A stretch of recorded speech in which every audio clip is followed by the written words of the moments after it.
इंदापूर जिल्हा परिषद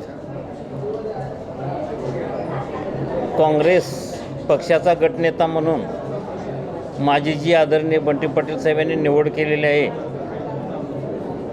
त्या निवडीसंदर्भात जर बोलायचं झालं तर ती निवड साहेबांनी जी केली आहे, जो माझ्यावर विश्वास टाकला आहे, तो विश्वास किंवा त्या विश्वासाला तडा जाऊ देणार नाही.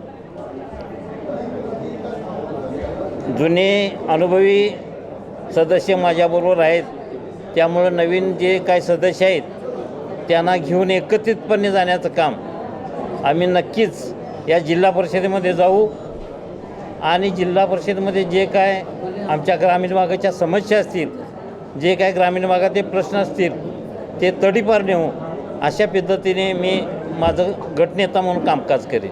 आपल्या ग्रामीण भागात ज्या काही समस्या आहेत आणि ज्या समस्या आमच्यासमोर आल्या की त्या ग्रामपंचायतीकडून प्रस्ताव घेऊन आम्ही ते प्रथमतः आमच्या मार्गाने जिल्हा परिषदमध्ये आणेन. जर ते जिल्हा परिषद सदस्य जर अतिशय कार्यक्षम असले तर ग्रामीण भागात फिरून आपल्या काय समस्या आहेत ते प्रस्ताव आम्ही अग्रक्रमाने जिल्हा परिषदमध्ये नेईल. नाही, त्यामुळे आमचा जो काय अग्रक्रम लागेल त्यासाठी आम्ही जिल्हा परिषदच्या जनरल बॉडीमध्ये आवाज उठवू आणि आम्ही निधी खेचून आणू.